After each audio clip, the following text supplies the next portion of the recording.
The text arrived while I was holding a cake I had spent 6 hours making. Don't come tonight. The head count is final. That was all my mother wrote.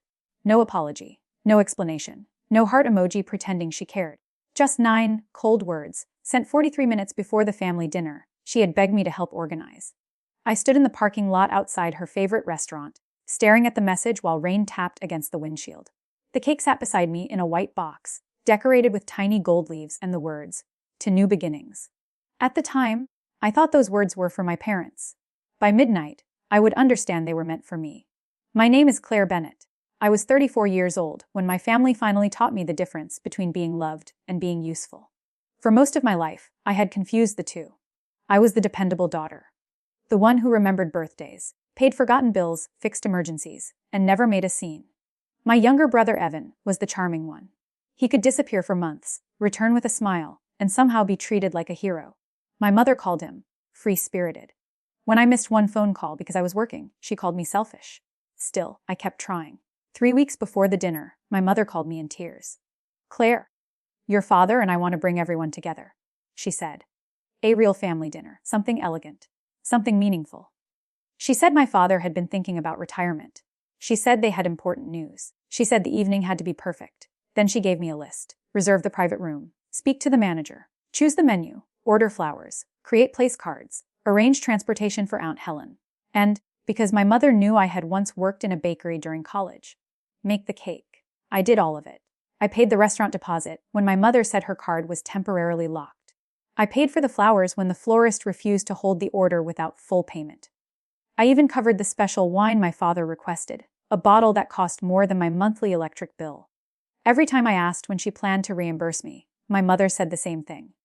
After the dinner, sweetheart, don't make tonight about money. I should have heard the warning in that sentence. Instead, I heard what I always wanted to hear. Sweetheart. For 1 weak second, it sounded like love.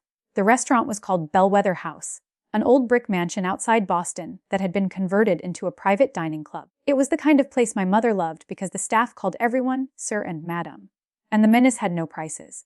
At 6012 that evening, I parked near the side entrance. The dinner began at 7. I had planned to arrive early, check the flowers, speak to the chef, and place the cake in the kitchen. Then my mother's message appeared. Don't come tonight. The head count is final. I called her immediately. She rejected the call. I called my father. Straight to voicemail, I called Evan. He answered after 5 rings. Claire, he said quietly. In the background, I heard laughter and clinking glasses. You're already there? I asked. A pause. Mom said she talked to you. She sent me a text telling me not to come. Another pause. She said there was a problem with the room. I reserved the room. Evan, it holds 24 people. There are only 14 guests. He lowered a voice. Just go home, please. The way he said it made my stomach tighten, not annoyed, not confused, afraid. Why? I asked. I can't explain right now. Try. Before he answered, I heard my mother in the background. Is that Claire? The call ended. I sat in the car, listening to the rain. I should have driven away. That was what they expected. Claire would swallow the humiliation. Claire would take the cake home. Claire would cry where no one could see her. Claire would still answer the phone tomorrow, when somebody needed something. But then I noticed a black sedan pulling beneath the restaurant awning. A man stepped out wearing a dark suit and carrying a leather folder. I knew him. His name was Martin Graves. He was my parents' estate attorney. I had met him 2 years earlier when my grandmother died. And suddenly, my mother's family dinner felt like something else. I watched Martin enter the building. Then another car arrived. My parents' accountant got out. A minute later, a woman from Hawthorne Realty walked inside. I recognized her from the signs posted around my parents' neighborhood. That was when I stopped feeling hurt. I started feeling suspicious. I called the restaurant manager, Mr. Patel. He said warmly, "We have everything ready. The flowers are beautiful." "Thank you. I'm outside." "Wonderful. I'll have someone meet you at the side entrance." "My mother says the head count is final, and I shouldn't come." Silence. Then he said, "That is strange." "Why?" "Because the seating chart has your name at the head table." My fingers tightened around the phone. "Are you sure?" "I printed it from the file you sent me. You were seated beside your father." "Did anyone change it?" "Your mother asked us to remove one place setting about 20 minutes ago." "Mine." Another silence. "Wes." I looked through the rain toward the glowing windows of Bellwether House. "Mr. Patel, who is in the room?" "I should not discuss guest information." "I paid the deposit." That is true. I also signed the contract. Another pause. Then his voice softened. I can tell you this. There are several guests who were not on your original list. Business guests. Yes. How many? 6. The dinner was no longer a family dinner. It was a meeting, and I was the only person who had been deliberately excluded. I thanked him and hung up. Then I remembered something my father had said the previous Sunday. We were in his garage, looking for a toolbox. He had been unusually quiet. Before I left, he said, "Claire, you know I'm proud of everything you built, don't you?" I had laughed because my father rarely spoke that way. What did I build? Your life, your career, the way you take care of people. Then my mother walked into the garage and asked him what he was talking about. He looked at her and said, "Nothing." At the time, I thought it was just one of his strange moods. Now, I wondered if he had been trying to warn me. I looked at the cake. To new beginnings.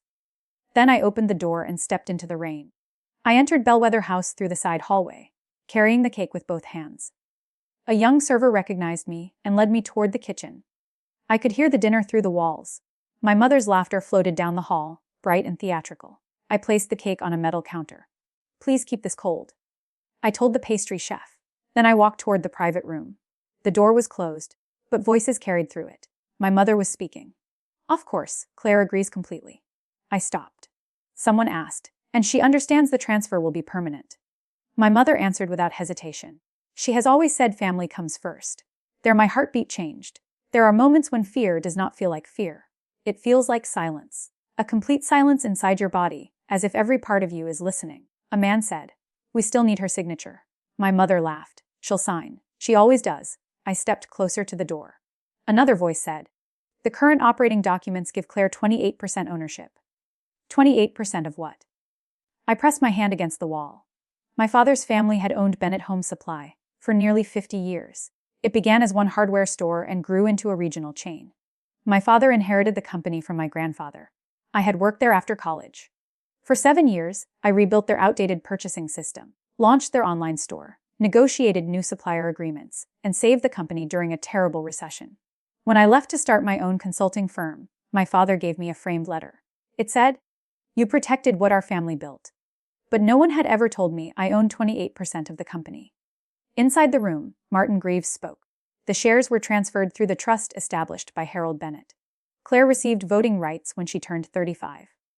My birthday was in 11 days. My mother said, "Which is why we need this resolved tonight." The room tilted. My grandfather had left me shares. My parents had hidden them.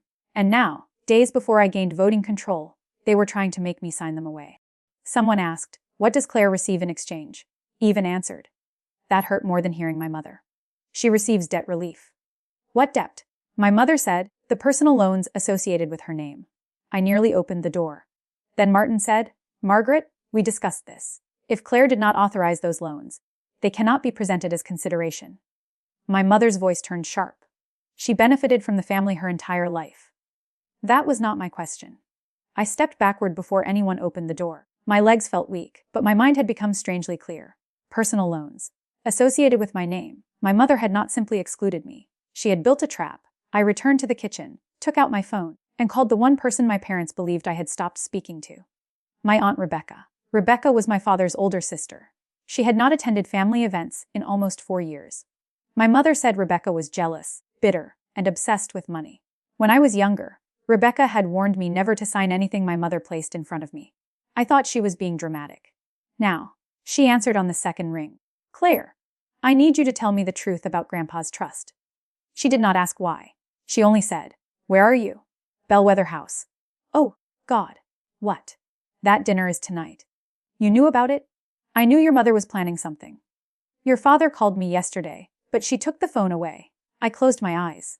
"Aunt Rebecca, do I own part of Bennett Home Supply?" "Less?" "How much?"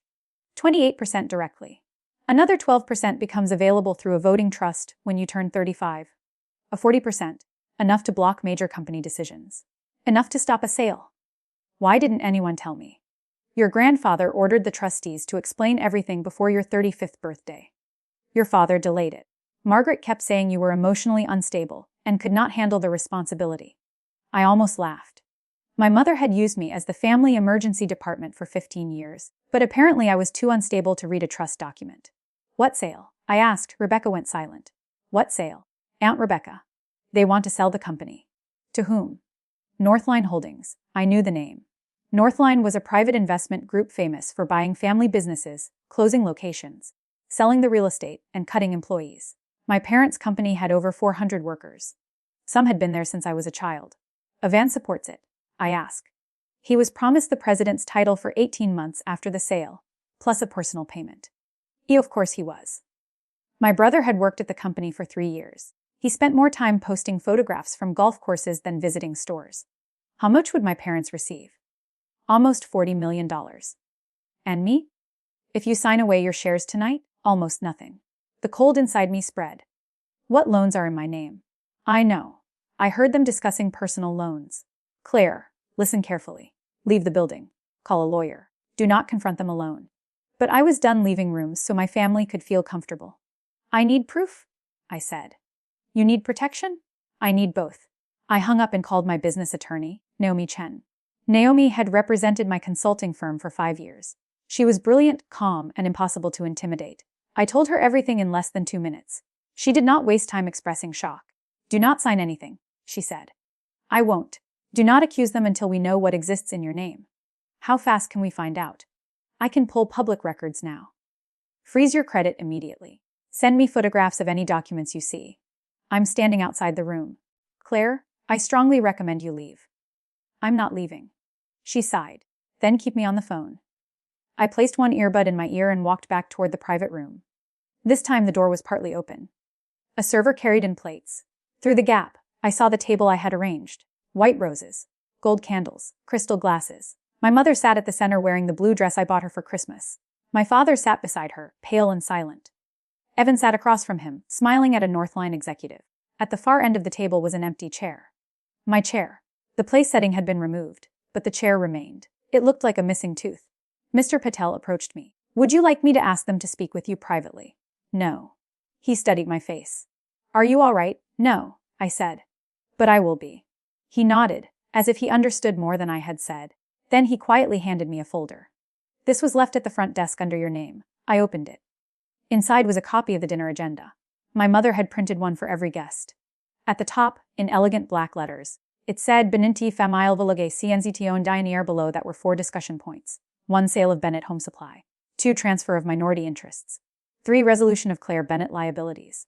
4 Announcement of Evan Bennett as transition president. My life had become agenda item number 3. Naomi's voice came through my earbud. Claire, I found 2 liens tied to your social security number. My vision blurred. Against what? A property in Vermont and a commercial credit line. I don't own property in Vermont. The loan application says you do. How much? Combined. Just over $900,000. I gripped the folder. I never signed anything. I know. I have samples of your verified signature. The public filings look wrong. Whose property is it? And Naomi typed for several seconds. Then she said, the Vermont house is owned by an LLC connected to your brother. I looked through the open door at Evan. He was raising a glass. My mother had taken loans in my name to buy my brother a vacation home, and tonight she planned to offer the removal of fraudulent debt in exchange for my inheritance. It was elegant, cruel, and criminal. Can we prove it? I asked.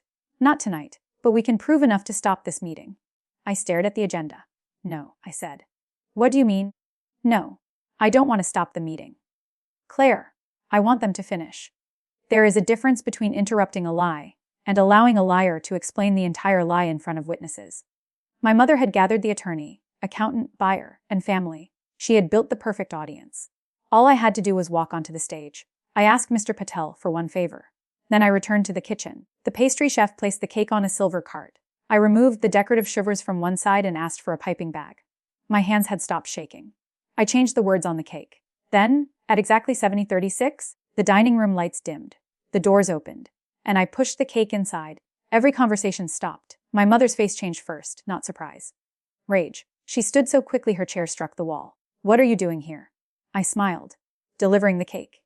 He even looked down at the table. My father closed his eyes. The Northline executives glanced at one another. Martin Greaves leaned back in his chair. He did not look surprised to see me.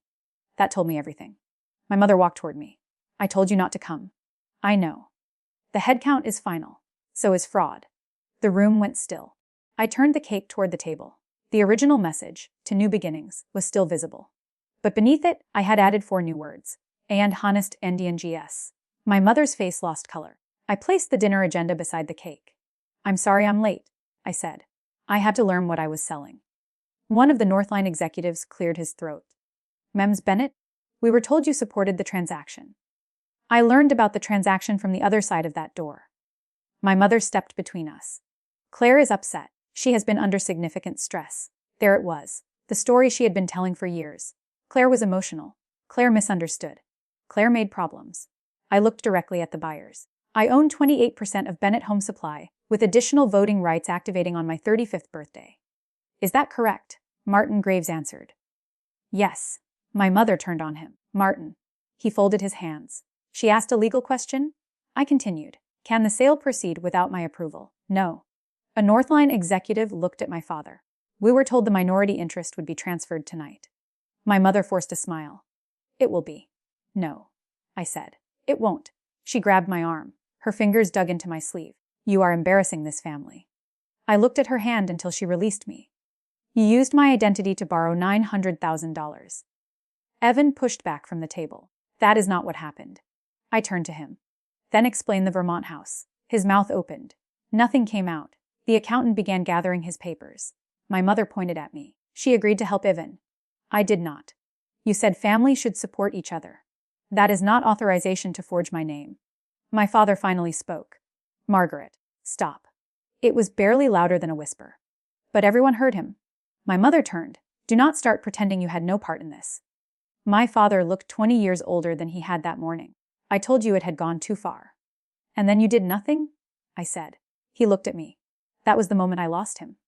Not because he had helped create the fraud. Because he had known it was wrong and decided silence was safer than protecting me. He had watched my mother build a cage and called himself innocent because he did not lock the door. Naomi spoke in my ear.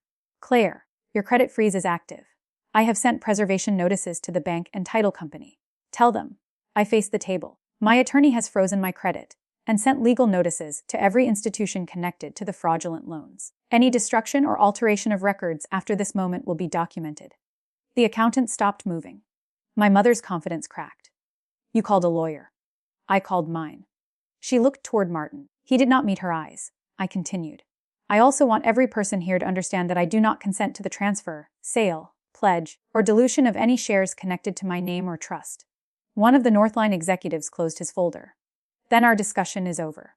My mother hurried toward him. No, please. This is a family disagreement. He looked at her with professional disgust. This is not a family disagreement. This is a disclosure failure involving a controlling interest and possible fraud. He stood. The other buyers followed. Evan's promised presidency disappeared before dessert. My mother watched $40 million walk out of the room. Then she looked at me. I had never seen hatred so clearly. You have destroyed everything. I shook my head. No, I arrived before you finished. The guests left one by one. The accountant refused to speak to my mother. Martin remained seated. Aunt Helen began crying quietly, though I was not sure whether she felt sorry for or afraid of what the scandal would do to the family name. My father stared at the cake. Evan stood near the window, typing rapidly on his phone, probably calling someone to protect himself. My mother came closer. You think this makes you powerful? No. You think those employees will thank you when the company collapses? The company is profitable. Not for long. I studied her face. That sentence was not anger. It was information. What did you do? She smiled. It was a small smile, but it was enough. I turned to the accountant. What is she talking about? He looked at my mother, then at me. I was not given complete access to the current books. Who was? Evan. My brother stopped typing. I walked toward him. What did you do? Nothing. Then show me the accounts. You can't order me around. I own more of that company than you do. His face twisted. For years, Evan had believed I was merely the sister who cleaned up his mistakes. Now he was learning that I had authority. Real authority. And he hated me for it. My father said, there were transfers. How much? He rubbed his forehead. Several million. The room seemed to shrink. To where? My father looked at Evan. My brother shouted, it was temporary. My mother said, be quiet. But the lie was already collapsing. Over the next 20 minutes, the truth came out in pieces. Evan had borrowed against company assets to fund risky real estate projects. When those projects began failing, my mother authorized additional transfers to hide the losses. They planned to sell Bennett Home Supply before the missing money was discovered. Northline would receive the company. My parents would receive their payout. Evan would receive a title and protection. And I would receive nearly $1 million of fraudulent debt. They did not just want my shares. They wanted a person to blame.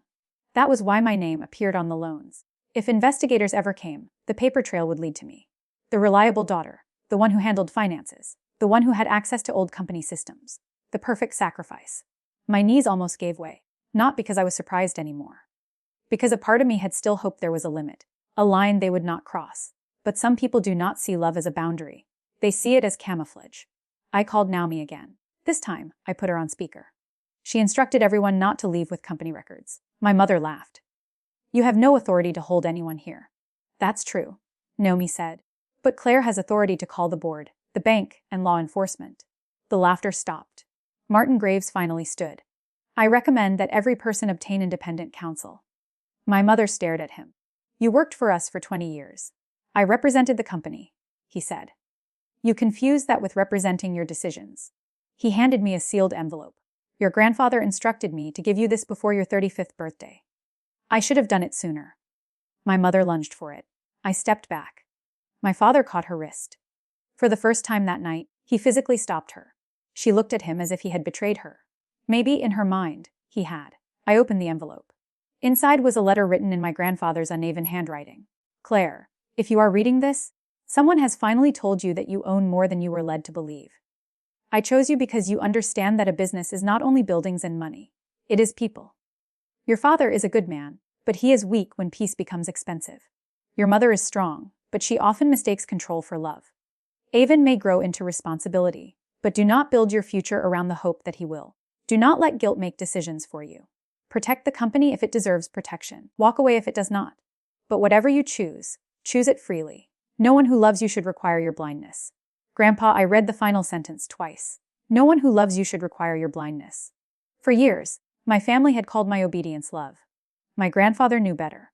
I folded the letter and placed it in my purse. Then I looked at my mother. I am calling an emergency board meeting tomorrow morning. You will not. I already have. You don't know how to run the company. I spent 7 years fixing it. You left. I left because every time I succeeded, you gave Evan the credit. My brother muttered, "Here we go." I turned to him. "No, Evan. Here we stop." He looked at me, and for once he had nothing clever to say. The next morning, at 8 the Hodard, I walked into Bennett Home Supply headquarters with Naomi, a forensic accountant, and 2 independent board members. By noon, Evan was suspended. By 3, my mother's access to company accounts was revoked. By Friday, the bank confirmed forged signatures on 2 loan documents. Within 2 weeks, investigators found more. False invoices, shell companies, hidden transfers, payments for the Vermont house, a leased sports car, a private membership club. Even the dinner at Bellwether House had been charged to the company. My mother had excluded me from a dinner I paid for twice. Once with my credit card, and once through the company I did not know I owned. The Northline sale collapsed completely. My parents blamed me in public. They told relatives I was greedy. They told employees I was trying to steal the company. They told anyone who would listen that I had suffered a breakdown. But lies lose power when records begin speaking. At the first full employee meeting, I stood in front of over 200 people. I told them the truth, not every humiliating detail, just enough. The sale was canceled. The company was financially damaged but recoverable. No stores would close immediately. No employee pensions would be touched. Executive bonuses were suspended. An independent audit would be completed. Then I said the hardest part. My family treated this company like a private wallet. I benefited from the name, even when I did not know what was happening. I cannot ask for your trust. I can only earn it. No one applauded at first. Then a man named Mr. Alvarez stood. He had managed the Worcester store since I was 15. He said, "Your grandfather would have been proud." That was when the room applauded. I turned away so no one would see me cry. Justice did not arrive like lightning. It arrived as paperwork, court dates, interviews, bank records, long nights. My brother eventually accepted a plea agreement involving financial fraud and identity theft. He avoided the longest possible sentence by cooperating. My mother fought every accusation. Even after the evidence became impossible to deny, she insisted she had done everything for the family. That was her favorite shield. For the family. She said it when she used my money. She said it when she hid my inheritance. She said it when she placed debt in my name. She said it when she tried to sell hundreds of employees to protect herself. But, for the family, had always meant one thing. For her control. My father was not charged with the most serious offenses, but he admitted he knew about the false documents. He lost his board position. He lost the respect of employees who had trusted him. And he lost me. 6 months after the dinner, he came to my office. He looked thinner. He carried no lawyer and no excuses. "I am sorry," he said. I waited. "I thought keeping your mother calm was protecting the family." "It was protecting you." He nodded. "Yes, that honesty mattered. But it did not erase anything." "I should have told you about the trust," he said. "Yes." "I should have stopped the loans." "Yes." "I should have chosen you." I looked at him for a long time. "You should have chosen what was right. It should not have required choosing between us." He cried then. My father rarely cried. Once that would have broken me. I would have comforted him. I would have made his guilt easier to carry. Instead, I let him carry it. "I hope one day you can forgive me," he said. "Maybe." He waited for more. I gave him nothing. Forgiveness is not a door someone else gets to open. It is a door inside you. And I was not ready. A year after the dinner, Bennett Home Supply returned to profit. We sold the Vermont house and recovered part of the stolen money. We created an employee oversight committee. We promoted experienced store managers instead of hiring impressive strangers. And we changed the name of the company. Not completely.